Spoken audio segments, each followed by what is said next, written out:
Rotating electrical machinery is a part of much military equipment.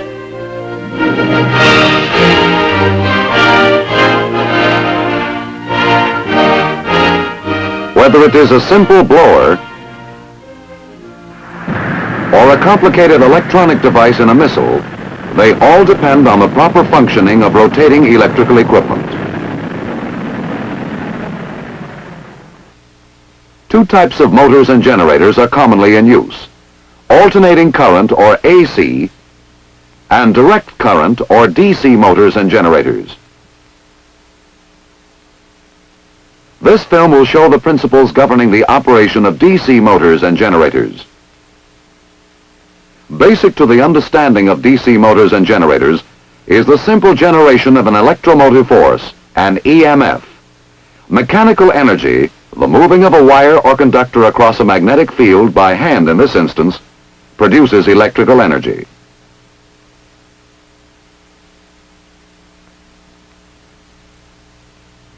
The magnetic field is composed of lines of force. As the conductor cuts these lines, an electromotive force or EMF is generated in the conductor. Moving the conductor down through the field makes the needle of a voltmeter deflect one way, which means the EMF has one direction. Moving the conductor up through the field produces the opposite deflection of the needle. The EMF has now changed direction.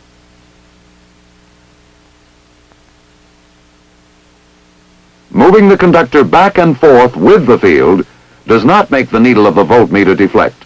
There is no EMF because the conductor is not cutting the field.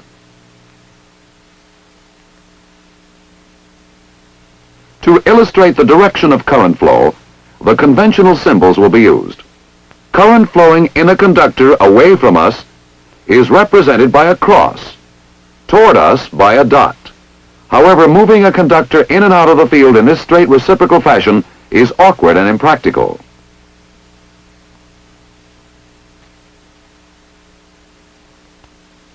A simple generator of EMF can also be made by rotating a single turn coil within a stationary magnetic field of two magnets with opposite polarity. The loop now, in effect, becomes two conductors because both the top and bottom sections cut magnetic lines during rotation.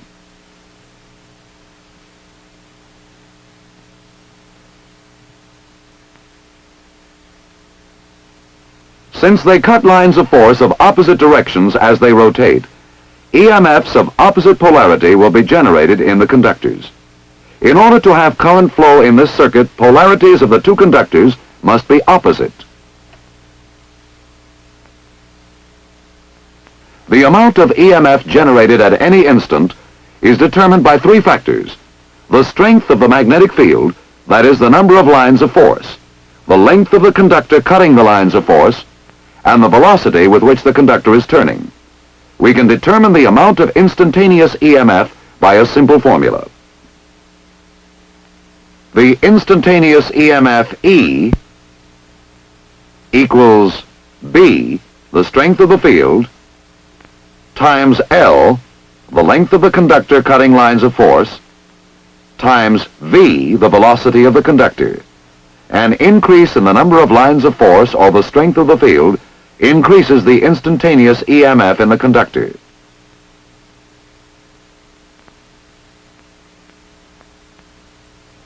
Increases in the length of the conductor cutting lines also increases the EMF. And finally, the greater the velocity of the conductor, the greater the EMF. This formula assumes conductor motion in a straight line, that is to say, cutting the same number of lines for each increment of its motion. But the conductor in an actual machine is not moving in a straight line, but rotating.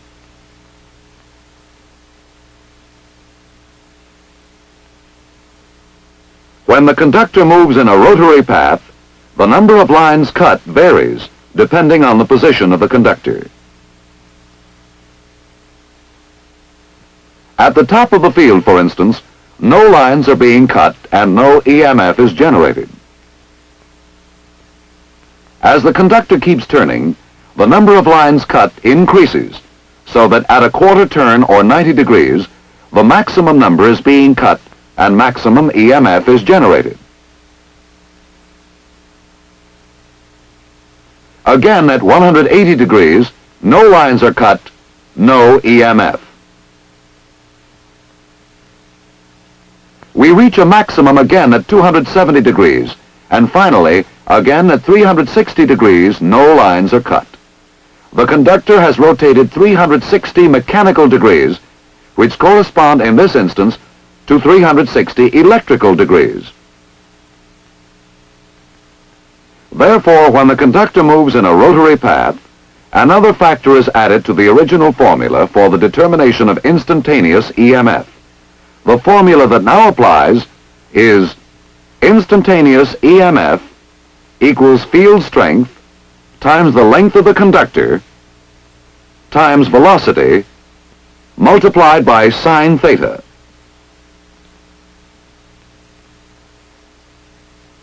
Theta is the angle formed by the flux line and the motion of the conductor. The number of lines cut and the amount of EMF generated is proportional to the sine of the angle formed by the magnetic lines with the conductor motion.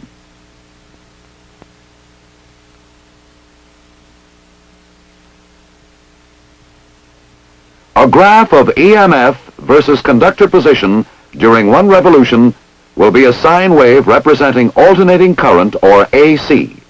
All rotary generators produce AC internally.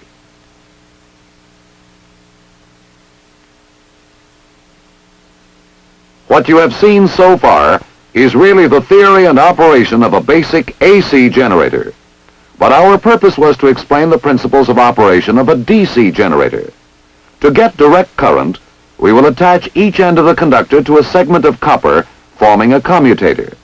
Now our machine is a DC generator. The commutator rotates with the loop.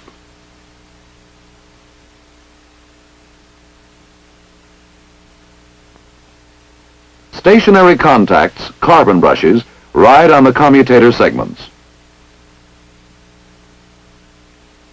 They provide a means of connecting a meter or any other load to the generator.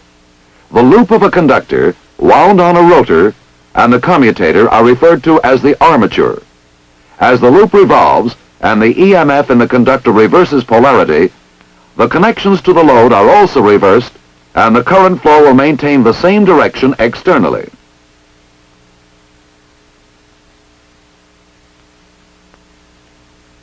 Represented graphically, the output amplitude still varies. The DC is in the form of pulses. It is a pulsating direct current, or PDC. The pulsation from 0 to maximum, twice for each revolution of the loop, is called ripple. This ripple can be reduced by adding more loops and more commutator segments to the existing armature. 2 loops at right angles connected to 4 commutator segments provide 2 outputs instead of 1.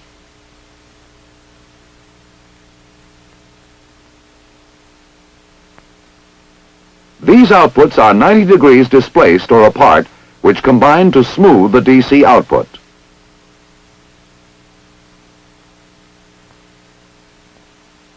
However, even with 2 loops and 4 commutator segments, the rectified curve is still somewhat irregular. By adding magnets, we increase the number of fields cut by the armature. As we increase the number of loops and commutator segments, the variation between maximum and minimum value decreases.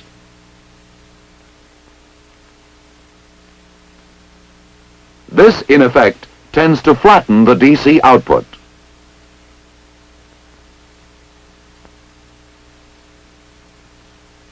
Practical DC generator armatures have a great many loops wound on a rotor.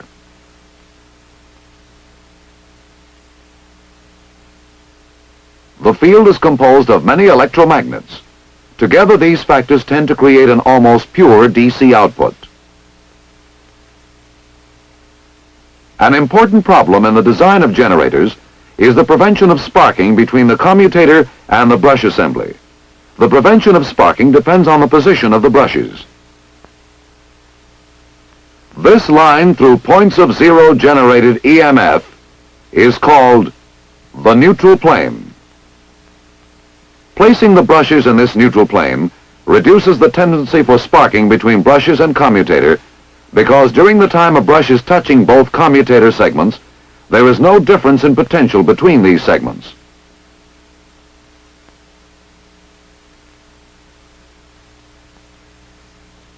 Theoretically, no sparking should occur at the commutator brushes when they are placed in this position.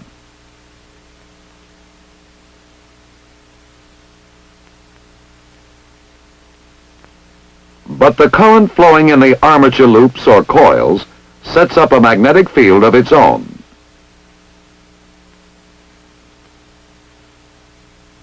This magnetic field interacts with the main magnetic field and distorts it. The distortion causes a shift in the neutral plane and sparking at the brushes. The effect is called armature reaction.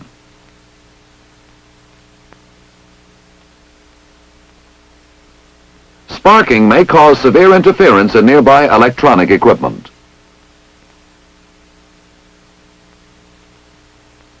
There are two ways of maintaining the neutral plane in its correct position and thus avoiding sparking. It may be done by the adjustment of the brush position.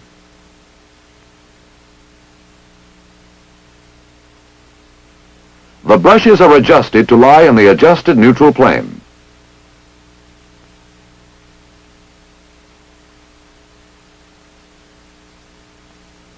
The other way of maintaining the neutral plane is by adding interpoles to the generator field. These interpoles are small magnets placed between the poles of the main field magnets. The interpole fields oppose the fields created by armature reaction.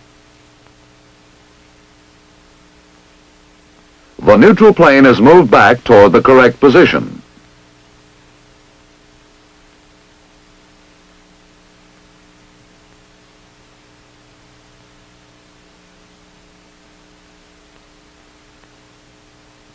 In addition, to further counteract armature reaction, windings called compensating windings are sometimes placed in the main pole faces. The current in these windings is armature current flowing in opposite direction to the current in the armature conductors.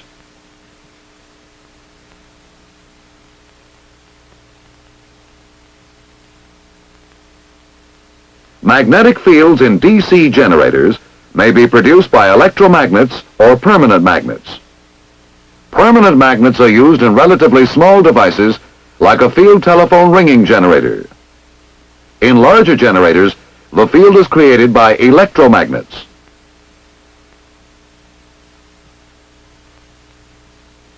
The field winding used in this DC generator can be represented by a symbol. The symbol is that of an iron core inductor. Current to excite the field windings can be supplied from an external source. In that case, the generator is classified as separately excited. A small part of the generator's own output can also do the exciting. In that case, it will be a self-excited generator. Self-excited generators must be initially magnetized.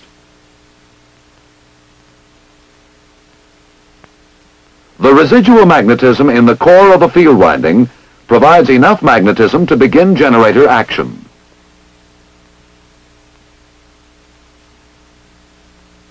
The field coil winding may be connected in several ways. This is a series wound generator, which means the field coil is in series with the armature. Because of this series arrangement, it has poor voltage regulation. The reason for this can be demonstrated in the following manner. Additional load will cause more current to flow in the field coil. Increase in field strength increases voltage. Increase in voltage causes more current to flow. This continuing action stops only when the core is saturated.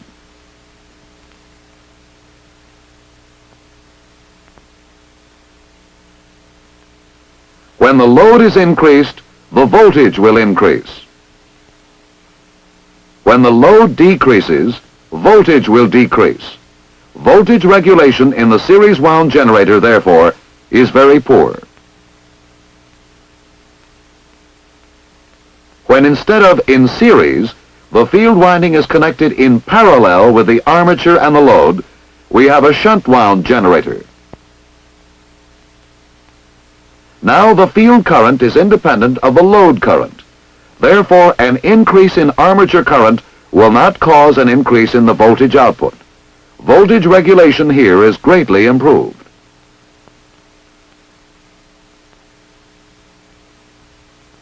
In shunt wound generators, therefore, changing load causes relatively small change in voltage output.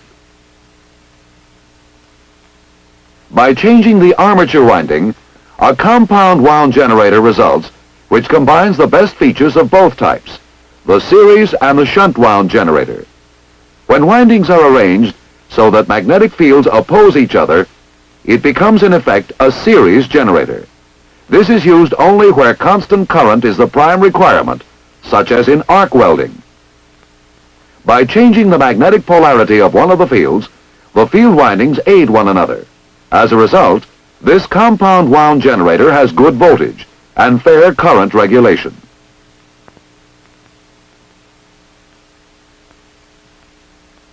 A graphic representation of generator output characteristics with terminal voltage plotted vertically and armature current horizontally would look something like this. As we have seen, in the output of the series wound generator, voltage regulation is very poor. In parallel or shunt wound generators, the voltage regulation is fairly good, but current regulation is poor. Compound wound generators offer a flat compounded output that is normally most desirable. It combines the good features of both the shunt and series wound generators and provides stable voltage output under changing loads.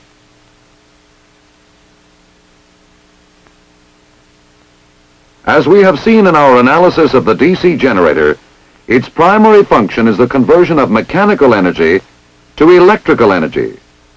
If we now reverse the procedure and connect an electrical power source to the generator, we have a DC motor instead of a DC generator. Motor action can be illustrated by attaching a power source to a conductor which is inside a magnetic field. The electric current creates polarity in the conductor. The south pole of the magnet attracts the north pole of the conductor and repels the south pole. The north pole of the magnet attracts the south pole of the conductor and repels the north pole. This creates movement, depending on the direction of the steady magnetic field.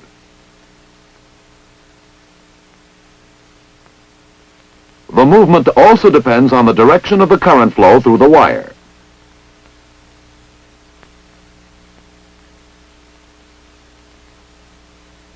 By changing the polarity of the battery, the conductor now moves in the opposite direction.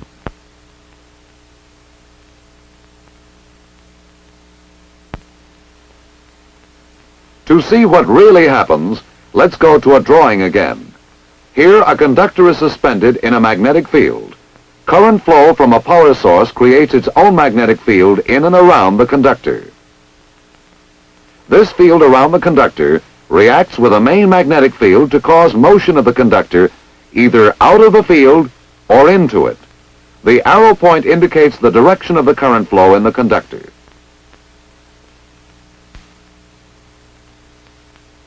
In this case, the flow is toward us. The field of the conductor has the same direction as the main field above the conductor and the opposite direction of the field below the conductor. These two magnetic forces added together distort the lines of the main field upward. The field above the conductor is thus made stronger and the field below the conductor is made weaker. So the conductor moves down.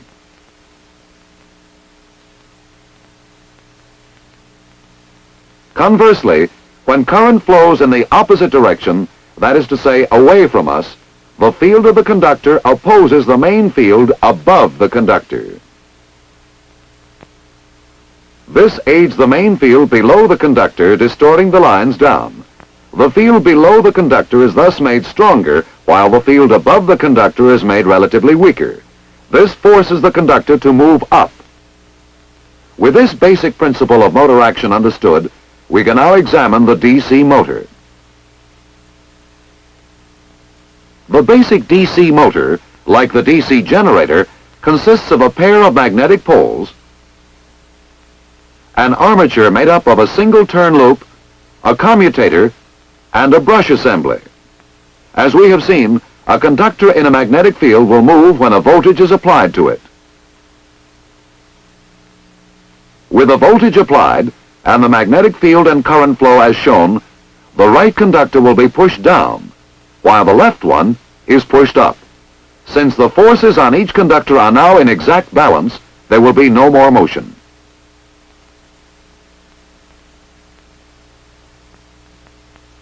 Adding another loop and two commutator segments ensures that at no time will balancing forces cancel each other out. With this setup, there will be motion at all times. As one commutator segment is moved away from the brushes, another now takes its place and the movement continues. The greater the number of loops in the armature, the smoother its motion. For this reason, rotors in practical DC motors have many loops.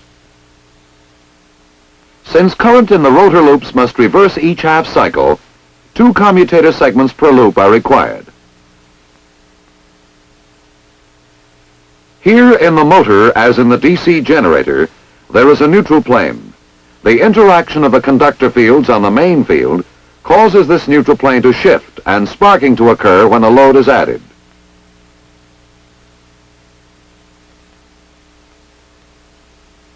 Sparking in DC motors also produces burned commutators and interference in nearby electronic equipment.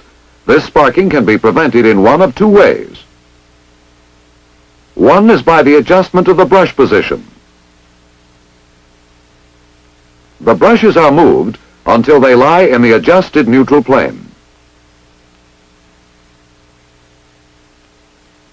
In the motor, as in the generator, small interpoles between the poles of the main magnets are also used to eliminate the shift of the neutral plane. These interpole fields tend to oppose the fields created by armature reaction. The neutral plane is moved back toward its correct position. Also aiding are compensating windings, which carry armature current in the opposite direction to the current in the armature conductors. The neutral plane is thus maintained in its proper position.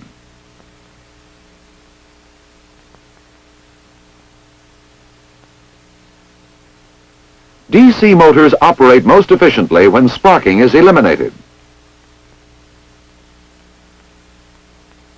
We saw earlier that when a conductor is moved by mechanical energy in a magnetic field, an EMF is generated. This is generator action. In the DC motor, when rotation is desired, it is necessary to apply an EMF to the conductor. However, when used as a motor, an opposing EMF is also generated in the conductor. This is called the counter-electromotive force, or CEMF. By Lenz's law, the generated CEMF must oppose the applied EMF. The amount of CEMF depends on the speed of rotation. This is of practical importance in large motors. When starting large motors, the problem exists of limiting current through the rotor windings until a CEMF can be built up. If the full current is applied before the CEMF develops, it may burn out the rotor windings. Starting boxes are used with DC motors in order to avoid this application of current before the CEMF is built up.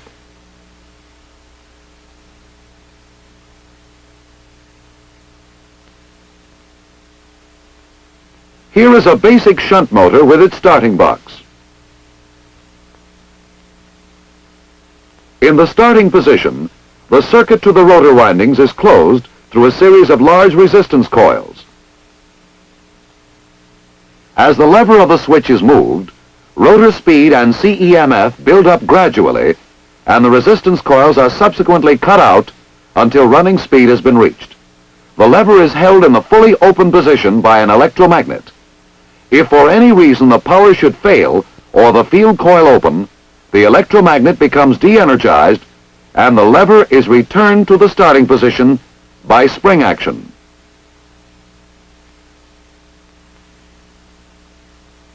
Just as in DC generators, DC motors seldom use permanent magnets for the field. Instead, electromagnets are used. Like with a DC generator, field windings are constructed in several ways. Each type of winding has special characteristics, special values, and specific uses. The series wound motor has good starting torque or turning force. Torque depends on armature current and on field strength.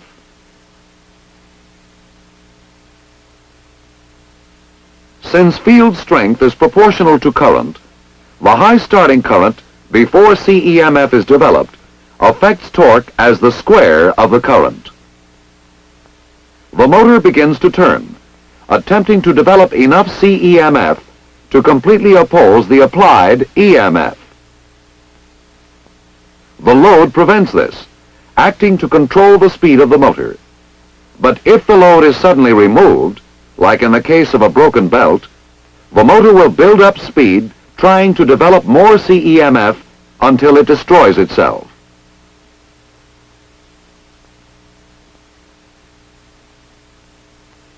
The shunt wound motor has less starting torque, but it is less dependent on load for speed control. In the shunt wound motor, the field coils are connected in parallel directly across the DC input terminals. The starting torque is not as great as in the series motor since field strength is not affected by armature current. The speed of a shunt motor is fairly constant under conditions of changing load. As more load is applied, the speed of the armature decreases.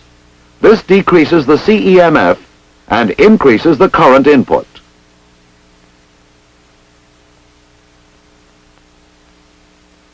The increase in current input boosts the coupling between the field and armature and increases the torque, causing the motor to resume approximate running speed.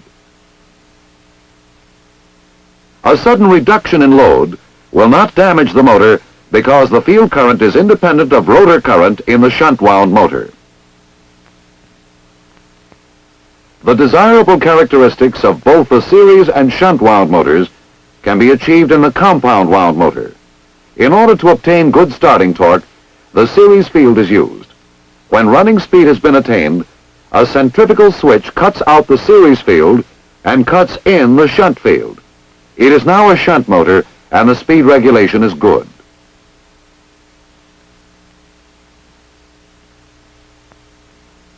Compounding provides good starting torque and good speed regulation. This allows for efficient operation and minimizes the possibility of damage to the motor. Now for a quick summary. The operation of all rotating electrical machinery is based on one simple principle: the generation of an EMF. The principle is used in the construction of a simple AC generator. The generator output E, or instantaneous EMF, equals B, strength of field, times L, length of the conductor, times V, velocity of the conductor. But because the movement of the conductor in the field is actually circular, we must also multiply with a sine of the angle formed by the lines of force and motion of the conductor in order to arrive at the EMF.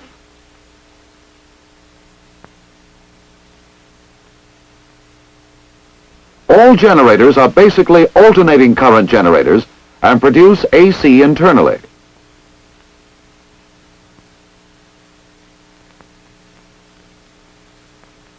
The basic AC generator becomes a DC generator when a commutator is attached to the conductor.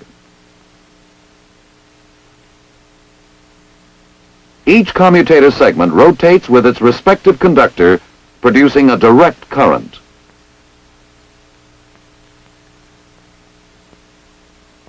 This current, which is a pulsating current, is made smoother by the addition of more magnets and more loops.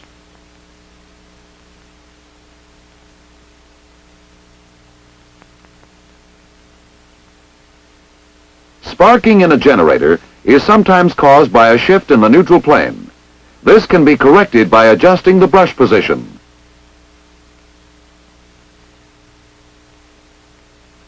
Or by the use of interpoles and compensating windings.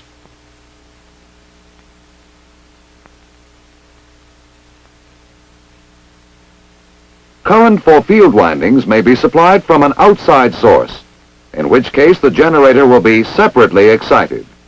Or the current may be a part of the generator's own output, in which event it is called self-excited. Generator field windings are constructed in three ways. Series wound, where the field windings and the armature are in series. Shunt wound, in which the field winding is in parallel with the armature and the load. And compound wound, in which the best features of both the shunt and series wound generators are combined. Voltage regulation in the series wound generator is poor. In the shunt wound generator, voltage regulation is fairly good, but current regulation is poor. Compound wound generators provide stable voltage under changing loads. This output is normally most desirable.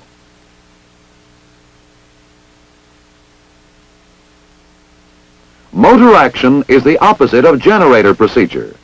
In a DC motor, voltage is applied to two or more loops in a magnetic field. This causes polarity in the loops. The interaction of this polarity with the polarity of the field makes the loops rotate. This is the basic DC motor. When the conductor of the motor is rotated by an applied EMF, it also generates a counter-electromotive force. According to Lenz's law, this generated CEMF must oppose the applied EMF. As in generators, field windings in DC motors are of three types. The series wound motor has good starting torque, but since its only governing factor is the load, the speed regulation is poor.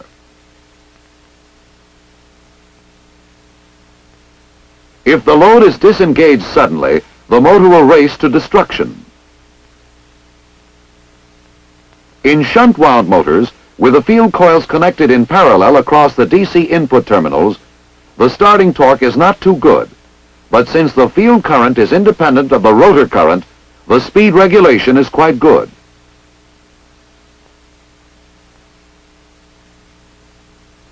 The compound wound motor combines the best features of both types.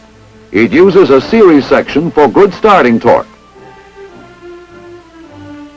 Then it switches to a shunt arrangement for good speed regulation.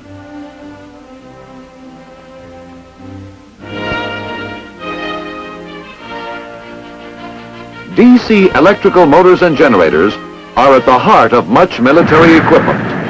A proper understanding of them is therefore important.